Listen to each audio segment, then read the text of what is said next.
Hello again. We're here with part 2 of most of the football games on the Mega Drive. I don't really want to waste time with a long intro here. Hopefully you've watched part 1, so let's just crack on with the next game, Pro Moves Soccer.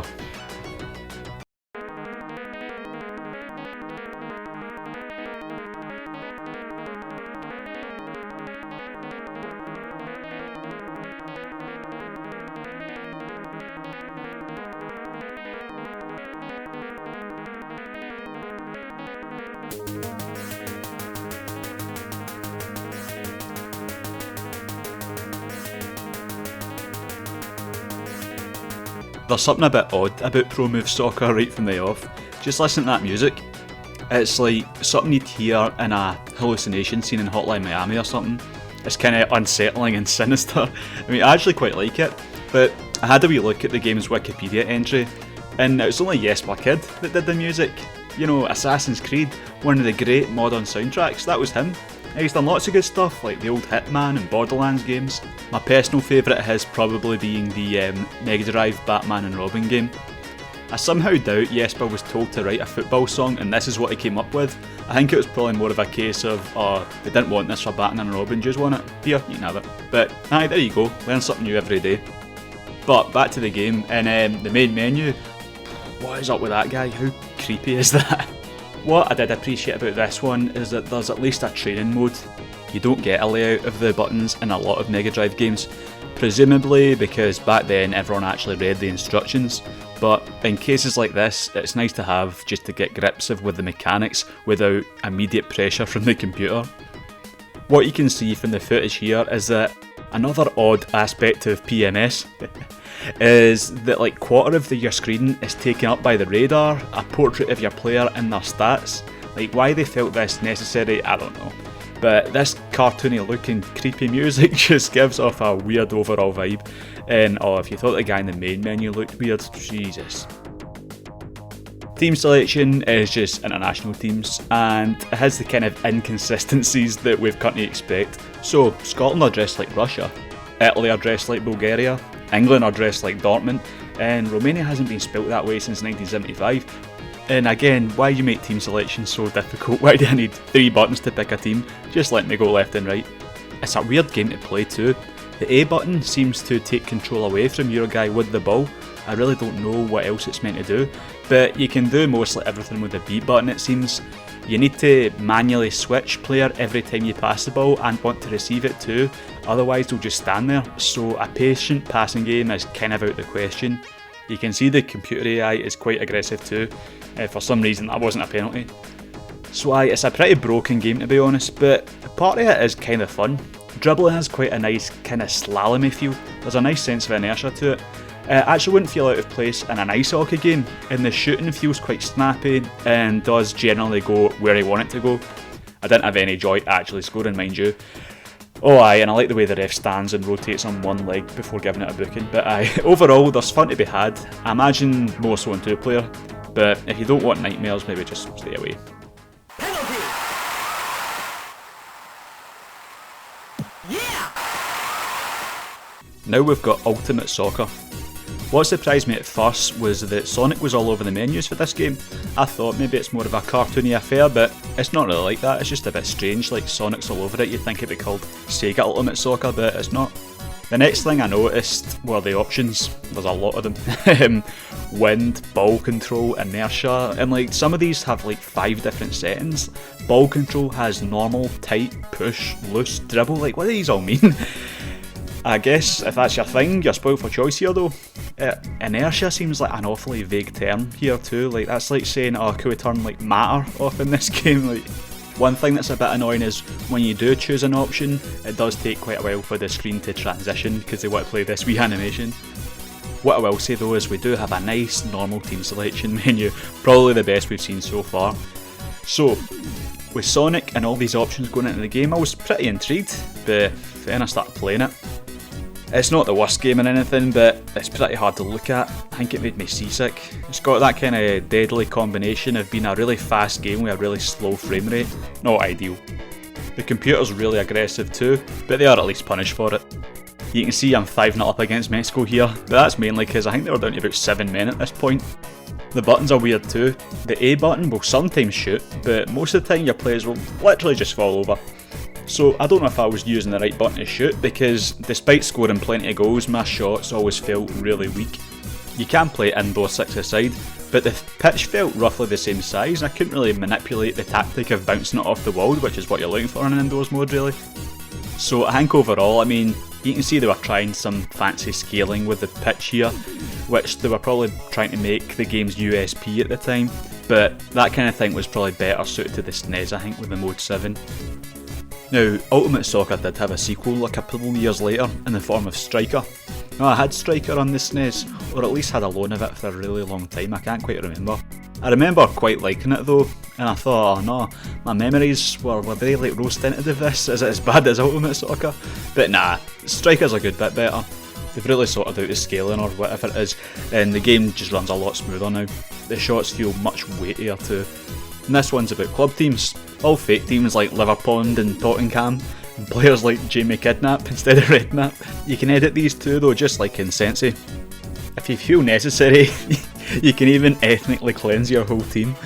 I laugh, but I remember the FIFA games had the whole Nigeria team as white, so I guess this is progress. This also has picture menus too though, and I guess they thought the text in Ultimate Soccer was a wee bit too helpful, so they've taken that out as well. But I do like the way they measure ref strictness. You'll see some cheeky commentary along the bottom as well, giving a game a bit more personality compared to the last one. I'm not sure what I had the settings as, but I did find it really easy to score in this game. It's just a matter of lining up and hitting it straight from miles out. The game's pretty generous with aftertouch or curl as well. So not the best game we've talked about, but miles better than Ultimate Soccer. Now we're into a small kick-off arc in these videos. First of all though, I need to apologise. I tried to get Super Kick-Off to work on the Mega Drive, but well...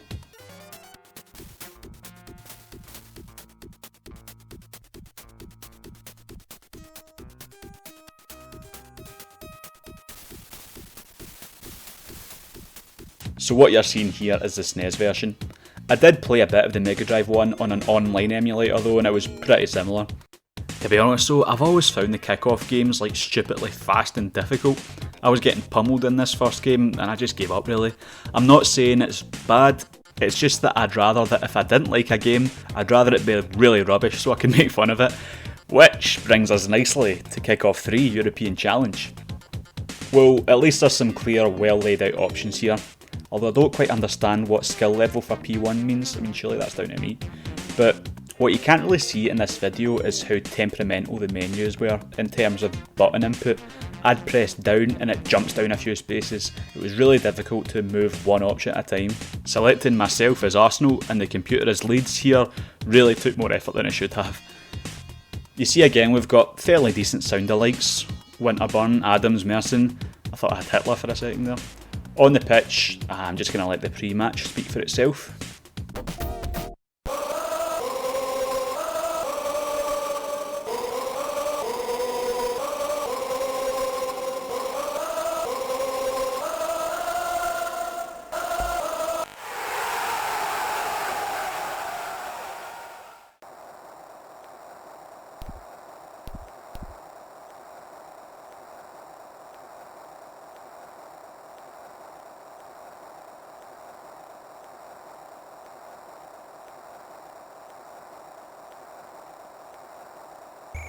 The crowd, yeah, pretty grating. And why does it start with my keeper? And why does he throw it off to one side? Well, like, why wouldn't you just start in the centre circle? And then it pauses just long enough for you to think the game's crashed. Not the best first impression. But this game just bombards you with its crowd noise. It's like they're really proud of it. They shouldn't be. They never shut up. What's the opposite of seamlessly? Because the crowd, let's say seamfully, just go from one song to the next. It's so dominant. Oh, abruptly, that's what I was looking for.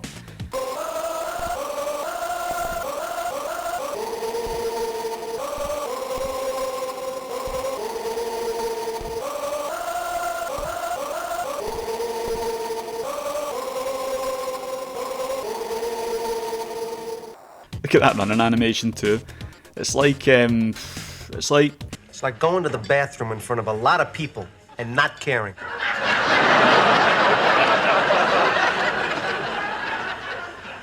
It's not like that at all.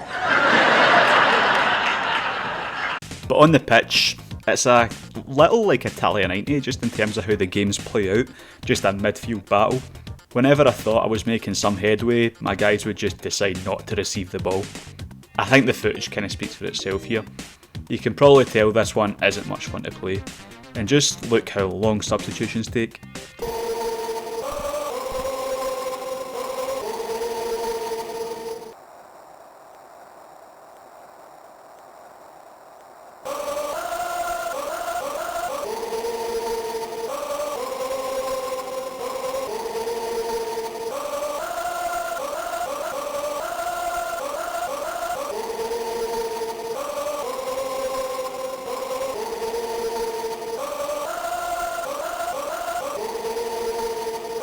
Frankly, it's pretty poor, because we're in 1994 now, and this is when the Mega Drive should be getting its Last of Us or God of War, because developers by now have figured out how to squeeze everything from the system.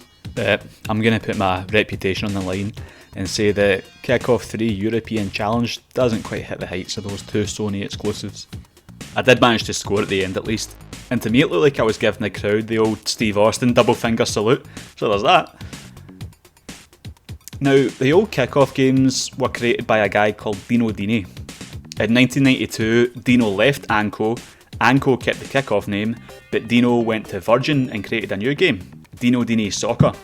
Maybe think of Kickoff 3 as Guns N' Roses in the early 2000s, you know, when they're a pure mess, and Dino Dini Soccer is like Velvet Revolver or something. So on to Dino Dini Soccer. For this video, I tend to spend half an hour or so with each game. That's the beauty of Mega Drive football games. That's really all the time you need to see everything and form an impression of them. But I ended up playing Dino Dini for about 3 days. Honestly, it delayed the making of this video. It's really good. It goes without saying that it's my favourite of the Kickoff trilogy, which actually kind of ruins my band's comparison, because I mean obviously I like old Guns N' Roses better than Velvet Revolver, but you know, life goes on. The speed of the game is somewhere in the middle of Super Kickoff, way too fast, and Kickoff 3, way too slow. You've got two zoom options too. The default option is more akin to Kickoff, and then there's a zoomed out one that's more like Sensible Soccer. I'd recommend that one. It's much easier to see incoming opposition and teammates in space. Dino Dini has a 2-button control system that's pretty smart and kind of differentiates it from those games. So B is your general kind of kick button and A is for passing, but by holding down A you'll come to a stop and keep the ball under control, and this just completely opens up opportunities in the game to actually play a meaningful passing game with deliberation and intent, not just passing with 100% accuracy no matter what direction you pick, and also not a surefire way to lose the ball like some of the other games we've seen. I like the way dribbling works too. You can really charge to the opposition even from a sweeper position if you spot a good gap. It almost kind of feels like American football in that way. But there's a nice risk-reward feeling to it too. The longer you run with the ball, the more speed you'll build up and the less control you'll have with it. So from a standing start, you could just be nudging the D-pad a little and you can dance around defenders, but when you build up speed, you really need to concentrate if you want to keep the ball. You'll notice the players knock it ahead of them when they're running here, and if you time your change in direction just when your player's knocking it ahead, you'll be successful and change direction with the ball. If not, you run off the ball, but even this can be used as a way to knock it around the defender or get yourself a better angle for a shot. So it's been a long time coming, but we've finally got a Mega Drive game where passing and dribbling are both 100% viable options. I mean geez, the dribbling's hardly worth doing in Pro Ev 2020, so this is pretty remarkable. I was having a great time playing the computer in this. I can only imagine how much fun it would be in 2-player. The only thing that lets it down really is the player switching. It's pretty bad, and it can have a big effect on games sometimes, but I mean otherwise it's just a really well executed game.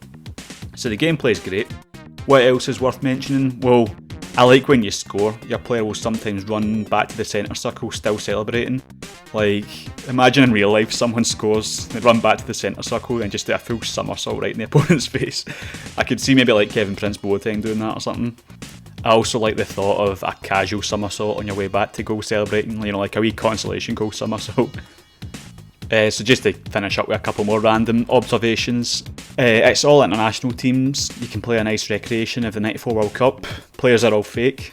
I couldn't really work out how to do subs, and you only seem to get 2 to use during a match. It uses a fake mouse for menus instead of D-pad selection. I don't like it in Destiny, I don't like it in Cyberpunk, and I don't like it in Dino Dini Soccer. I really didn't understand why you set yourself a difficulty level as well as the other team, like Kickoff, as well as doing a League of Cup. There's also a nice wee arcade mode, short matches with the difficulty ramping up, just to see how far you can get. So overall, a really nice surprise this one. I'll genuinely be going back to this once the PTSD of some of these other games kind of wear off. Now we've got USA 94, which is another one that I had as a kid. It's been a while since I said that actually. You can probably guess it's the officially licensed game of the 1994 World Cup. This one I think gets a bit of a bad rap these days, but I think it's pretty good. Definitely one of the better Mega Drive football games. This one does love its picture menus though. I don't even understand why there's a language select, I mean it's all pictures. This menu is pretty much understandable if you look closely enough, but I mean I'm trying to start training here. Just training, which is a mission in and of itself. I think you choose your team, then input your name, then choose the opposition, and then it took me to another menu. I've got no idea what these pictures mean, and then it just took me back to the main menu. Somehow I started the World Cup and accidentally went USA because I think these menus made me drunk or something. But once I was playing and I had a quick Google of the controls, I mean I enjoyed myself here. It's not totally unlike Sensible Soccer. It's obviously ripped it off a fair bit. It doesn't have that game's ball physics or the realistic sense of randomness and unpredictability, but it's a really solid game of football. Again, I tended to spend 20-30 minutes with these games, but I was on this for about an hour and a half. After I crashed out the World Cup as the home nation, I took another bash with it as Bolivia. Fun fact, I actually tipped Bolivia to win the 94 World Cup as a kid, as I think there was a playground rumour that they'd beaten Brazil 4-0 or something. Turns out they only beat them 2-0 and it was a couple of late goals. Brazil beat them 6-0. But they did finish just a point behind Brazil in qualifying, and I was 7 or 8 at the time, so give me a break. I managed a respectable third place showing, ironically getting thrashed by Brazil in the semi-final. But I did have a lot of fun revisiting this. What I also want to mention is that this is the first game I've talked about where I feel changing formation actually makes a genuine difference on the game. So in my group, I'd lost to Germany in my first game, then I drew with South Korea, so I needed to beat Spain, and I fell behind early on. I changed from a 4-4-2 to a 4-3-3, and it genuinely felt like I could keep control of the ball better in midfield. You know, it's something we take for granted in games these days, but back then it would often feel like your players would just kind of spawn wherever they wanted if they went on screen. And I think USA 94 bucks that trend. And I mean, besides, when's being a rip-off of Sensible Soccer been a bad thing anyway?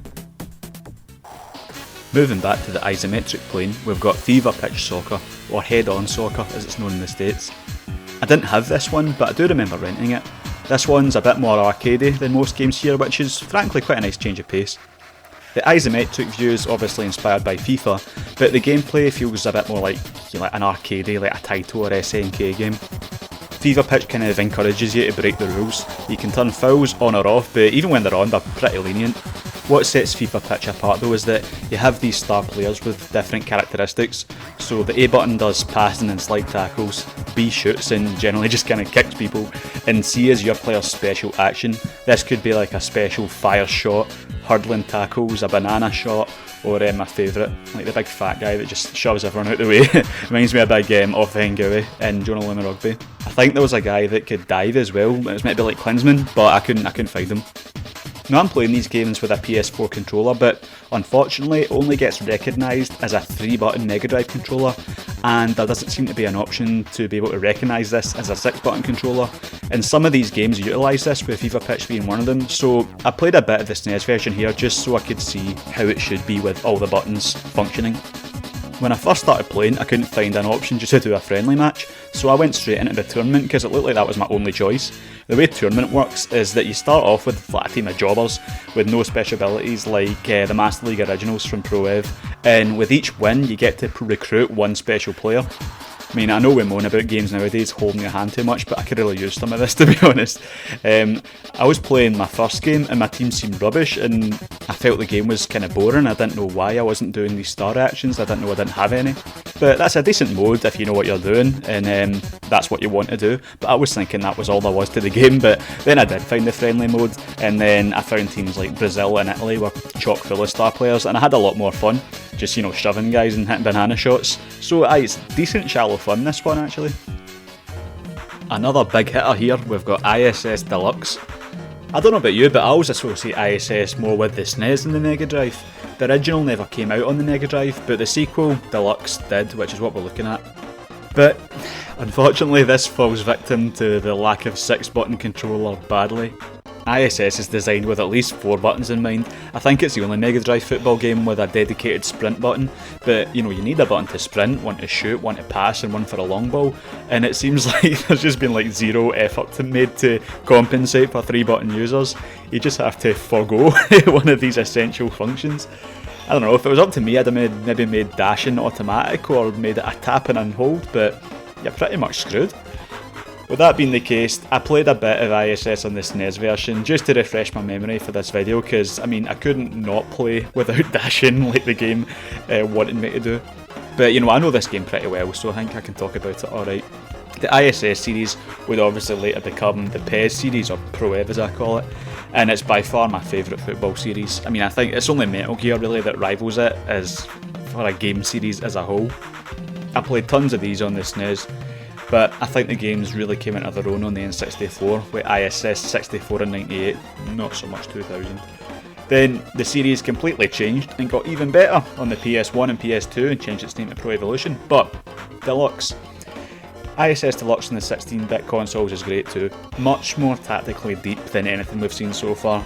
You can pick and move individual players, or you can even move your entire defence,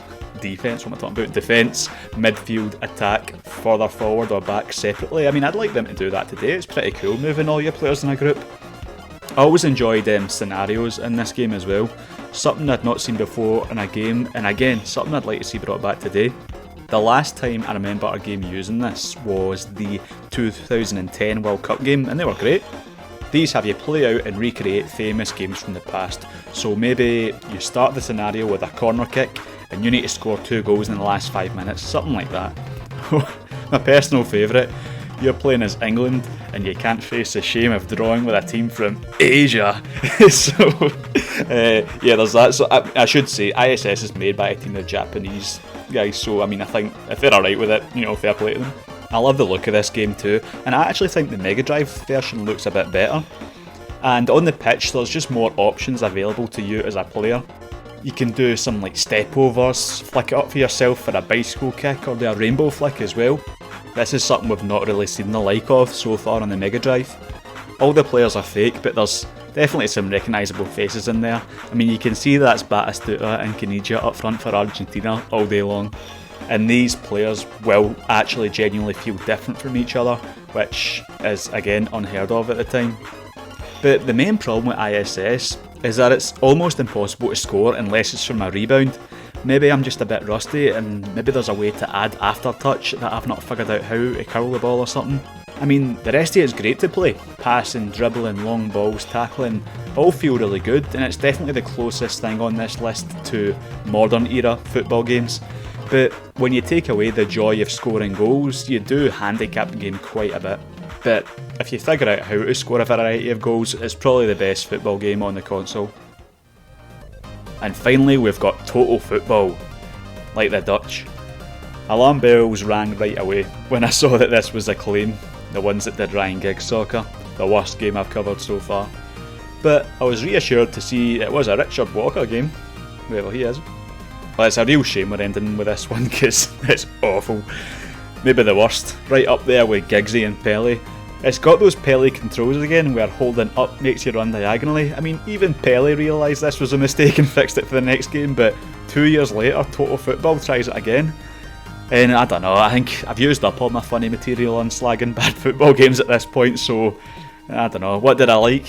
I kind of like the British looking stadium with proper stands with roofs. I like the animated crowd as always, and I laughed at this goal celebration.